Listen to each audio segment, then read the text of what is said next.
Bonjour à tous et à toutes et bienvenue dans cette nouvelle édition de Chronic Indies. Aujourd'hui nous allons parler de Final Battle 2017. Et oui, j'ai pu voir enfin le show, à peine diffusé aux États-Unis, qu'il a déjà été mis en streaming sur internet, pas comme Death Before Dishonored, mais cette fois-ci on a de la chance, c'est la magie de Noël. Et nous allons passer pour le dernier pay-per-view de la Ring of Honor et nous allons débriefer ce show tous ensemble. Petit rappel des faits, Final Battle a eu ce vendredi 15 décembre au Armstein Ballroom de New York City, New York, qui a été longtemps une salle fétiche de la ECW, et nous allons parler de ça un peu plus tard dans la soirée. On commence la soirée justement avec un match simple, un Special Attraction Match, comme décrit sur le site de la Ring of Honor, et c'est Matt Taven, leader de Kingdom, qui faisait face à l'anglais Will Ospreay. Et ben, qu'est-ce que je peux vous dire, ce match a été un bon petit match. C'est un bon petit match pour ouvrir la soirée, qui paye pas de mine, avec de très belles acrobaties de Will Ospreay, parce que Will Ospreay est l'un des meilleurs high flyers pour moi au monde pour l'instant, et je vous invite à voir ce qu'il fait durant des matchs dans le circuit indépendant et surtout à la New Japan.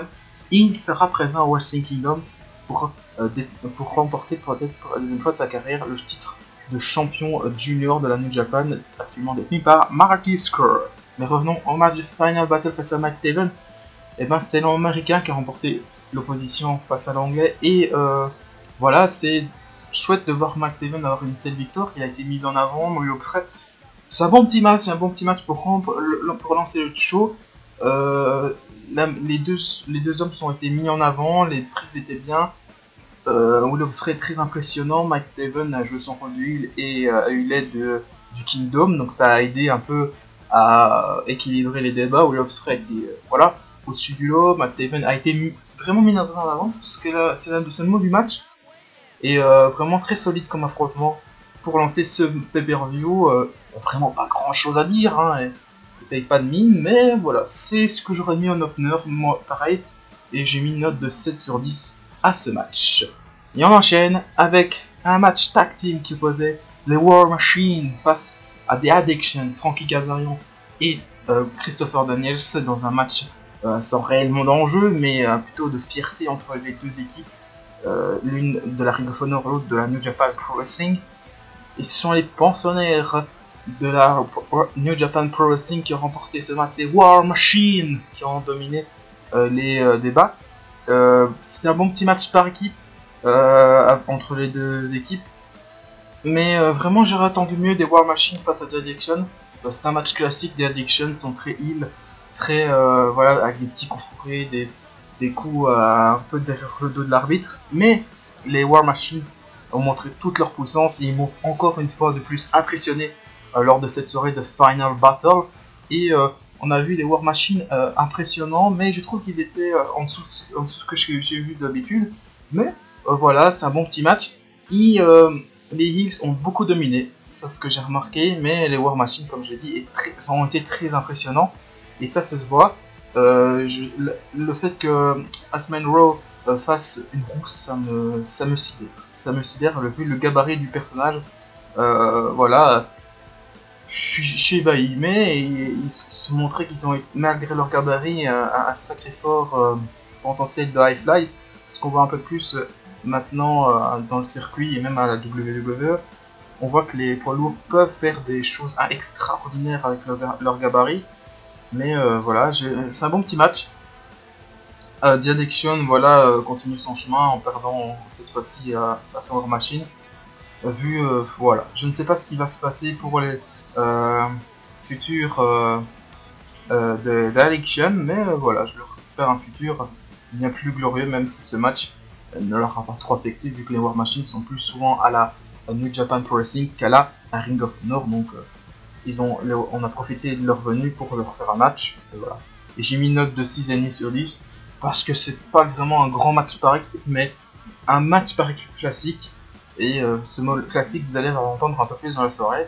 Mais voilà, j'ai bien aimé le fait que les War Machines soient là, et que ce match n'a pas telle tâche, mais voilà, j'espérais mieux. Je suis un petit peu déçu, donc 6,5 c'est parce que c'est une petite déception, mais voilà, c'est vraiment un match solide, mais voilà, un classique, quoi.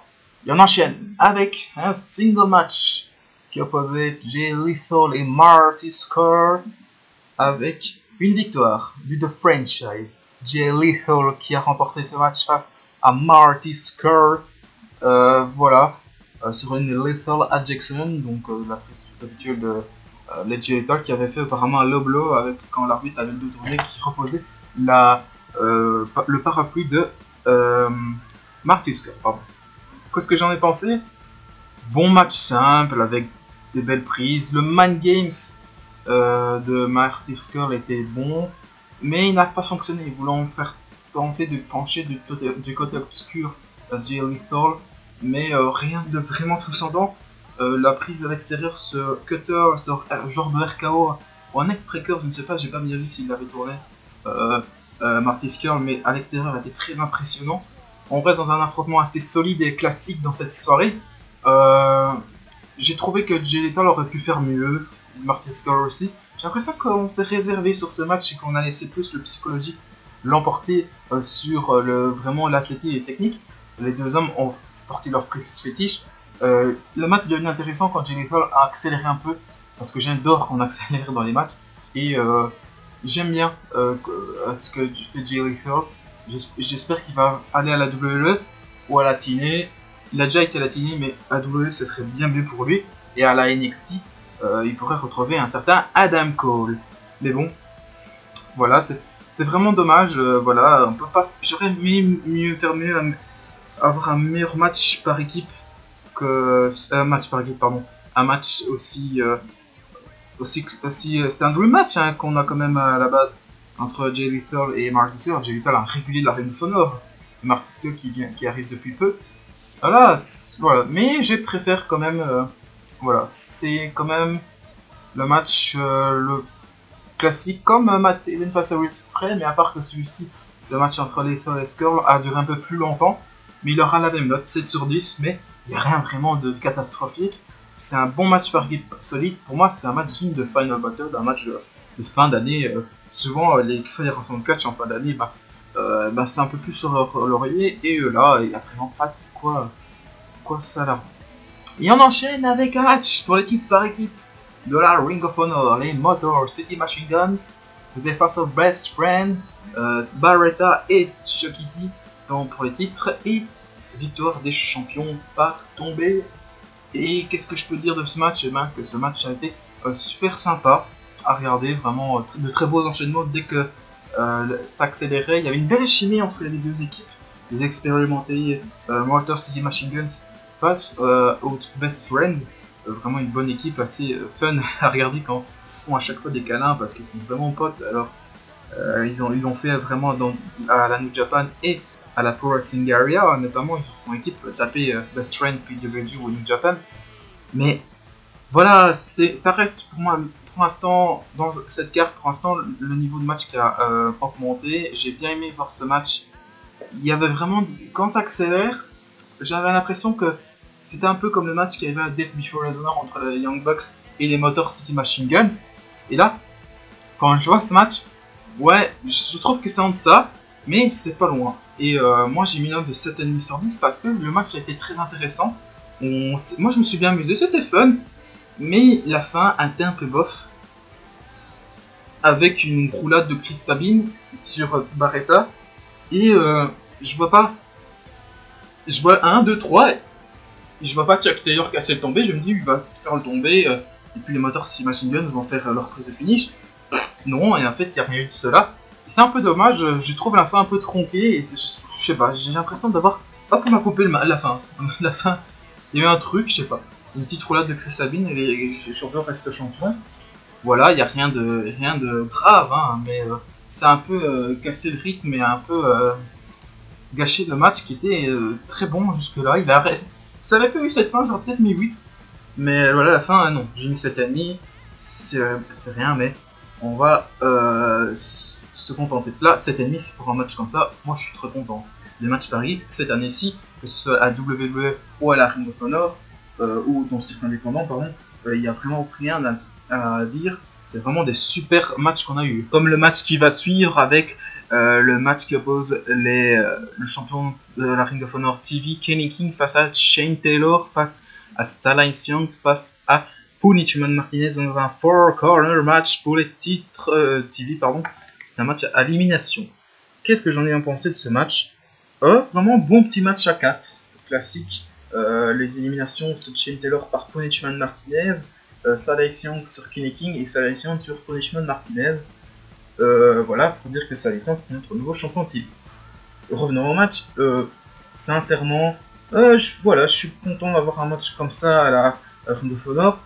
C'est vraiment le match que je retiendrai pas de la soirée parce que je trouve que Silas Young a gagné ce match, mais j'ai l'impression qu'il s'est un peu volé le match. L'élimination Kenny King sur un coup de il s'est fait casser une bouteille de bière sur la tête. Voilà, c'est vraiment l'élimination la plus pourrie.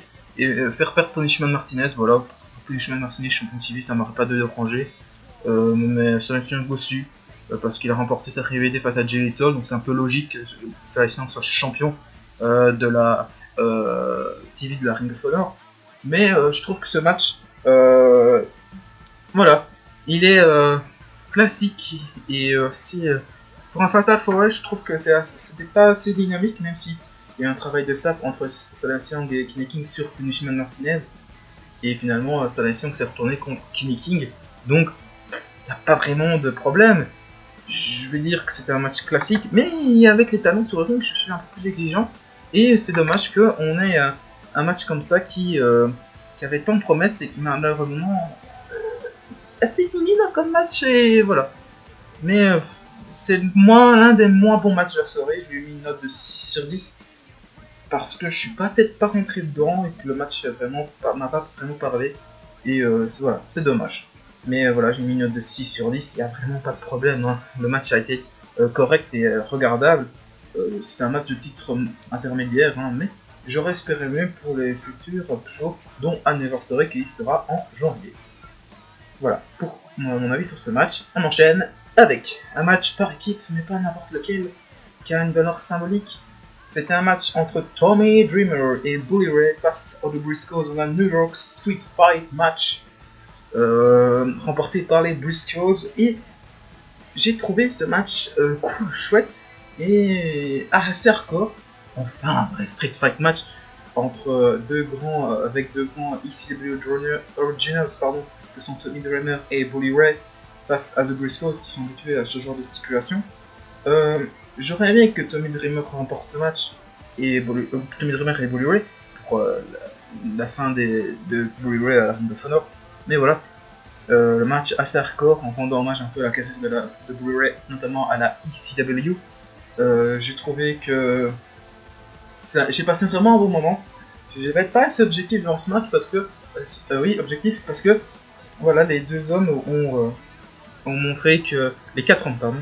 Montrer qu'ils savaient y faire avec les matchs un peu sans règles, avec des tables, des chaises et des échelles qui ont passé. C'était pas un TLC. Il y avait vraiment des rabat fromage, il y a eu des candlesticks, même des sabres laser de Star Wars. Donc c'était assez marrant. C'était un peu le moment fun, hardcore du match, un peu détaché de la soirée où les matchs étaient assez classiques. Et je lui note une très belle note de 7,5 sur 10 parce que le match m'a plu et que je suis un grand fan de match sans disqualification. Et voilà. Et je vais pas mentir, c'est vraiment un bon petit moment. Mais il ne révolutionne pas le genre du catch hardcore. Donc je lui mets un match de 7,5 sur 10. J'ai vu mieux comme match hardcore, mais c'est pas le pire, c'est vraiment l'un des meilleurs que j'ai vu. Un bon 7,5 sur 10. Ce match il est chouette. Ce que je voudrais dire, c'est qu'on voit que les deux vétérans ont pris un sacré coup de vieux, surtout Tommy Dreamer. Il devrait arrêter un peu sur les matchs hardcore, mais sinon le match, voilà, moi j'aimais bien, c'est un bon petit match sans signification à regarder. Vraiment pas de quoi, rien de spécial à signaler.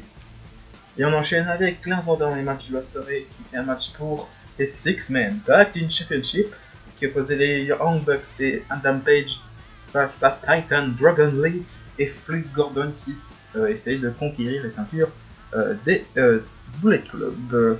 Et ben c'est pour moi, une victoire, c'est les champions conservent leur ceinture, et pour moi le match a été super sympa et je lui mets une très belle note de 8 sur 10 parce que c'est vraiment le style de catch que j'aime, un catch assez pétillant, assez intense, agréable à regarder. Pour moi, c'est le meilleur match de la soirée. 8 sur 10, voilà. C'est le match. Les Young Bucks font des très bons matchs. Adam Page, je trouve qu'il est assez sous-estimé, mais il est excellent. Flip Gordon, Titan et Gargano n'ont pas démérité. Mais voilà. J'ai bien aimé, c'est vraiment. Je trouve qu'on a vraiment. J'ai dit, ouais, ça y est, on va. La soirée décolle vraiment et on va faire des super bons matchs jusqu'au titre de la Ring of Honor. Et on va. Voilà, quand je vois ce match, putain, je dis, oh putain, il y a des spots partout, ça vole, ça. Oh là là, j'étais vraiment fan de ce match. Et vraiment, moi, je suis un grand fan de Highfly, donc je suis très assez objectif. Je suis fan de Highfly et d'Hardcore, 2 matchs de suite qui sont comme ça. Qu'est-ce que je veux que je vous dise? J'ai eu un match Hardcore, puis un match avec Highfly. C'est vraiment, vraiment du foie gras pour moi. C'est vraiment, j'adore ça. Et je suis content un peu de voir ce match avec vraiment avec l'échange qu'a la Ring of Honor avec la SMLL, la Confédération mexicaine.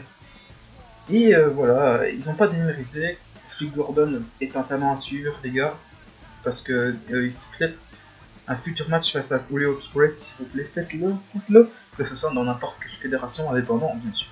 Mais vraiment, c'est vraiment le match que j'ai vraiment kiffé à regarder dans cette soirée, et je vous le recommande pour les matchs, pour les titres par équipe de 3, parce que voilà, c'est pas des catchs qu'on a l'habitude de voir aux États-Unis, ce sont en équipe de 2.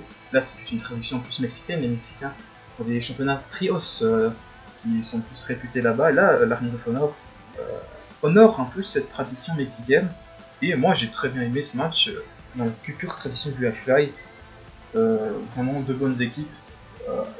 Je sais pas si l'équipe de Flip Gordon va se perpétuer dans le temps, va rester sur le long terme.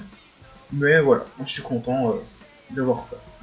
Match à regarder, s'il vous plaît, pour les titres par équipe de 3, parce que ça, c'est génial. Et on enchaîne avec un match pour le titre, pour le main event de la soirée qui opposait Dalton Castle, challenger numéro 1 pour le titre de Cody Rhodes, pour le titre de la Ring of Honor. Et j'ai toujours aussi mal avec Cody Rhodes. Victoire de Dalton Castle, qui est notre nouveau champion de la Ring of Honor, donc il est en fin de règne de 175 jours de Cody Rhodes. Et revenons pardon au match. Non, c'est quoi ce match? Non, Cody Rhodes qui s'ouvre l'œil, qui s'ouvre l'arcade, qui se le sent, pardon ça. Brandy Rhodes et les Boys qui se font virer du ring. Une peur bombe à travers la table. Ouais. Sinon, pour moi, j'ai peut-être pas rentré. J'ai du mal avec Cody Rhodes. Toujours son disaster kick, il est génial. Son vieux défaut disaster kick, donc son springboard kick à la John Morrison. Je préfère John Morrison qu'il le fasse, mais Cody Rhodes n'est pas de mal non plus. C'est ça qui est dommage, c'est que. Ben voilà, c'est un peu classique. On a eu des matchs qui se sont distingués durant la soirée avec leur petit côté. Même le opener, Matt Taven face à Love Stress s'est distingué. Jay Little face à Marty Girl aussi. Un peu moins les War Machine face à Addiction, mais même le match Tommy Dreamer et face au Briscoes, quoi. Ils ont réussi à se démarquer. Il n'y a pas d'identité, j'ai l'impression que je vois un simple match classique, un peu comme je l'ai vu face à Minoru Suzuki. Alors de Death Before Dishonor, on a vu un match assez classique de Cody Rhodes, que Minoru Suzuki c'était même pas n'importe qui au Japon. Là, Dalton Castle qui est assez over, un top face de la Ring of Honor. On est tous très contents de Dalton Castle champion, et moi je voulais plus voir Cody Rhodes avec le titre de la Ring of Honor, parce que pour moi il ne mérite pas cette ceinture, je trouve qu'il mériterait une ceinture un peu moins prestigieuse. Et j'ai du mal avec Cody Rhodes aussi dans les temps, mais voilà, il n'y a rien vraiment de grave à dire. Cody Rhodes est un bon lutteur, mais je trouve qu'on lui accorde beaucoup d'importance alors qu'il faudrait qu'il regravisse un peu les échelons. Il a été trop vite champion du monde pour moi, et voilà, le fait que Dalton Castle soit champion, ça me plaît parce qu'il est super génial. Et je vous conseille vraiment Dalton Castle, cette gimmick de fou et cette popularité de fou qu'il a à la Ring of Honor. Il faut vraiment le voir pour constater. J'espère que Dalton Castle sera champion et qu'il au moins réussira à défendre sa ceinture victorieusement au moins une fois. Et qu'il ait un bon règne. Je lui donne un règne de s'il va jusque Super Card of Honor jusqu'en avril, ça serait bien. Mais voilà, j'espère vraiment qu'il passera à l'anniversaire. Mais voilà, Je suis content pour Dalton Castle, le match n'a pas vraiment parlé. Et j'ai toujours pas de match de référence pour Cody Rhodes en solo. Ça vient un problème parce que le match face à Minoru Suzuki n'est pas génial du tout. Moi, Cody Rhodes, je trouve un peu. C'est un peu le coca sans pétillant. C'est bon, mais il manque quelque chose. Voilà. J'espère que à l'avenir il sera un peu mieux dans le ring. Voilà, je suis déçu parce que voilà, Cody Rhodes est capable de faire mieux. J'espère. Ou alors il faut aller dans un match un peu plus hardcore. Mais je trouve que sans Bullet Club, il est un peu. Sans Bullet Club, il perd un peu de son aura. Et je trouve que cette perte de ceinture lui est bénéfique et j'espère qu'il se rentrera après avoir redéfié, j'espère, Dalton Castle assez vite et que Cody Rhodes se rentre vers un autre objectif, peut-être un affrontement contre d'autres grands noms du circuit indépendant. Et ben voilà, c'est tout et c'est fini pour cette review de Final Battle 2017 Pernet Show de la Ring of Honor. J'ai pas cru faire cette review aussi vite, mais c'est le cas. La review a été faite dans les temps. J'ai cru que j'allais faire les résultats à la place, et ben non, j'ai pu voir le show au complet et le show était disponible avant. C'est un miracle de ce 17 décembre, de mi-décembre, pardon. Et voilà. Qu'est-ce que j'en ai pensé de ce show? Ben, il était un peu plus qualitativement meilleur que les matchs que j'ai eu à Death Before Dishonor. Il n'y a vraiment pas de honte à regarder ce show. C'est un bon petit pay-per-view que je pouvais regarder en prélude de Clash of Champions, même si Clash of Champions a été voilà, diffusé dans la nuit de dimanche à lundi. Donc si vous regardez cette review, ben, Clash of Champions est passé. Mais si vous voulez vous chauffer un petit peu pour Clash of Champions, et ben avant de regarder votre enregistrement du show pay-per-view, ben, vous pouvez regarder un panel battle. Il n'y a vraiment rien de criminel là-dessus, c'est vraiment bon petit match. Note, le match à retenir, c'est le Six-Man Tag Team Championship avec les Young Bucks et Adam Page face au Dragon Lee, Titan et Flip Gordon. Il n'y a vraiment rien à acheter. Et le match avec Tommy Dreamer et Bully Ray face aux Briscoes, parce que là c'est génial. Le match que je ne retiendrai pas, c'est le match pour titre champion du monde. Assez oubliable, hein, c'est classique. Et le match avec les War Machine et The Addiction, mais vraiment rien de catastrophique. Hein, comme vous avez vu les notes, j'ai mis 6 sur 10 sur le match pour Cody Rhodes. Hein. Vraiment, mais je trouve qu'on peut faire beaucoup mieux. J'espère qu'on va entamer l'année suivante avec de très bons matchs lors de Anniversary qui sera début janvier, fin janvier pardon, à la Ring of Honor et d'autres shows. Une petite annonce à vous dire aussi, j'ai reçu, j'ai eu la bénédiction que All Star Weekend, le show de la Pro Wrestling Area, a été mis en streaming, voilà, c'est un peu parfait donc. Je pourrais le regarder d'ici l'année prochaine parce que voilà, il y a quand même Wrestling Kingdom à préparer. La semaine prochaine, je ne sais pas ce que je vais faire parce que j'ai oublié de prévoir, voilà, comme je vous l'ai dit dans le vidéo planning, j'ai pas prévu que je fasse la review aussi vite. Donc voilà, je vais prévoir quelque chose.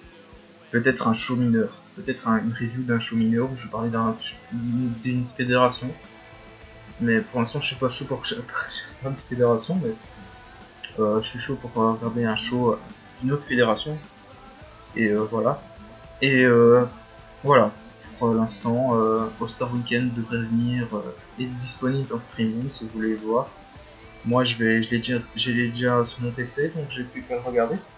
Évidemment, c'est 2 soirées, mais c'est 4 heures, donc c'est bien.